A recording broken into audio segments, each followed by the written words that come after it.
Alright, ladies and gentlemen, this is another video inspired by my good friend James Wisdom, and interestingly enough, he did this as a naked truth video, which means you get naked, you show nothing, but you're there to show people that you are honest, open, and hiding nothing. And I used to do these naked truth videos, and one of the reasons I had to stop doing them was I was being sexually harassed.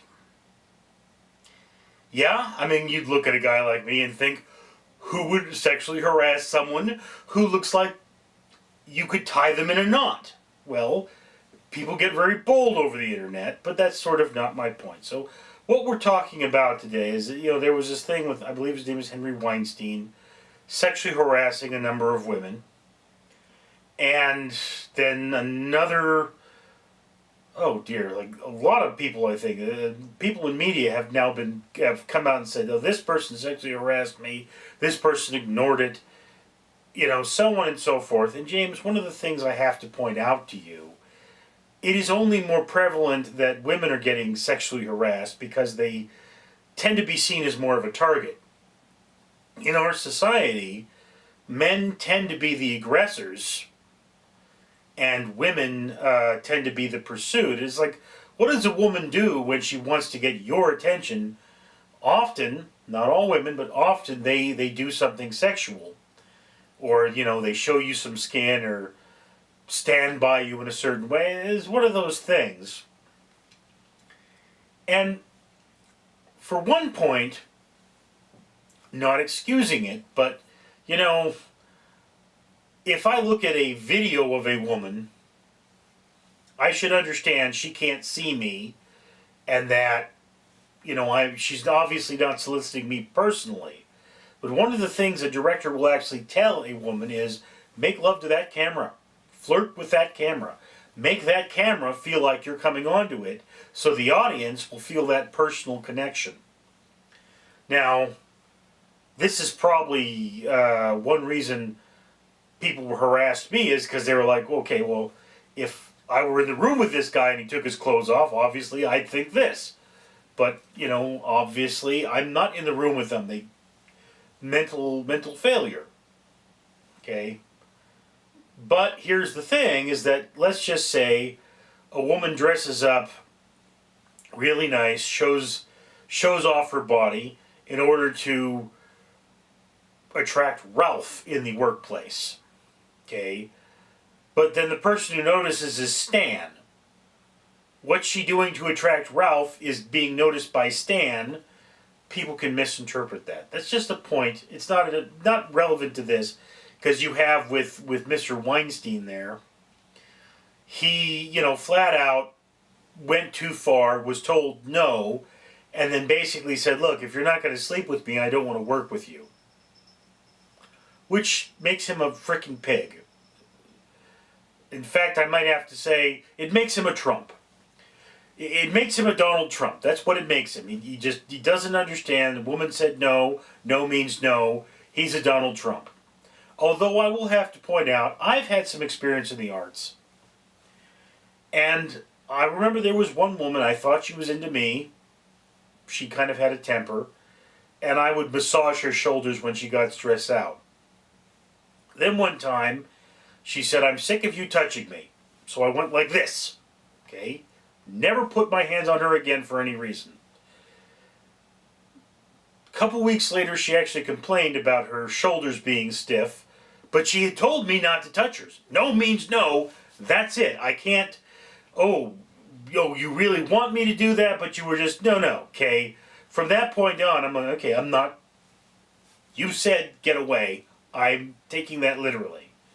And she did a lot of, she would come over and stand with her breasts practically in my face. But she had told me, flat out, doesn't want me touching her. So, mixed signals there. But here's the thing, as a man, I have elected to be like, look, you say no, it means no. I'm going to listen to what you say. You don't, there's that old saying, actions speak louder than words. Yes, actions speak louder than words, but words should be enough. So there's that thing. And then another point I have to make here.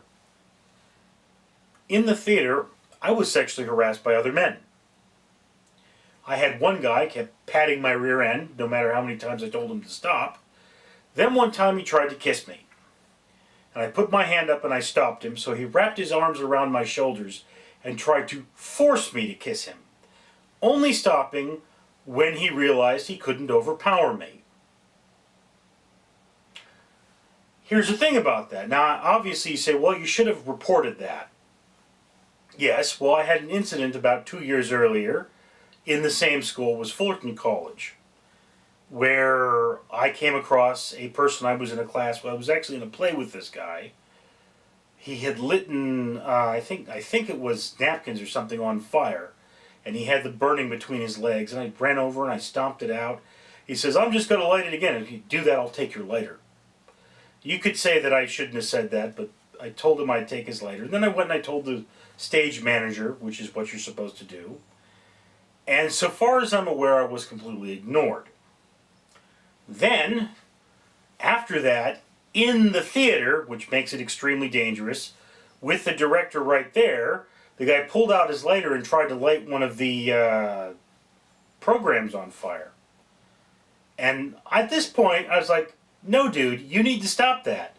So he got his lighter like this and started flicking it on and off, say, yeah, you can't tell me what to do. And the director then told him to stop. At this point, he waited in the parking lot for me, or waited in the entrance of the theater, say that he'd kill me if I ever told him what to do again. Which point I probably should have just, restrained him, placed him under a private person's arrest. You can do that in America. Because this is criminal threats. Or no, terrorist threats is actually what they call that in America. You threaten to harm somebody, it's called terrorist threats. But instead I wimped out and I told the professor, who went and talked to him and smacked him on the wrist. And what happened? Well, shortly before the first dress rehearsal, he apparently lit something else on fire and then told the director, well, you didn't tell me I couldn't light things on fire. Of course, I've actually, heard the director before that tell him not to light things on fire, so that's BS. But by that point, we were just about to go into performances, so they couldn't get rid of him. But here was the thing. The reason I didn't report the guy who's actually harassed me was because after the incident with the firebug lighting things on fire, I had no confidence that the system would do anything about it.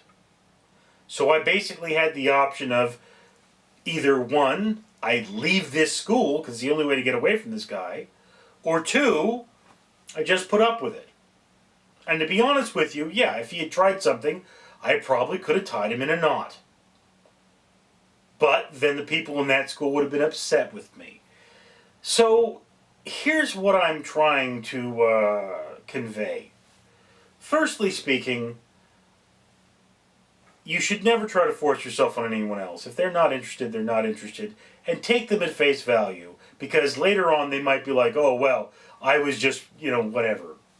Look, they want to play games, walk away. Take people at face value. Respect their wishes as they tell them to you. Secondly, don't think that only women get harassed. Men get harassed too.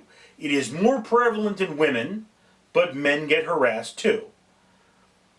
And finally, people will put up with just about anything if it means they get something out of it.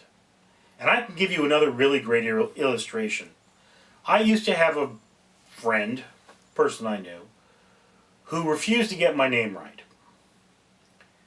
And he refused to get my name right because I refused to play pool with him.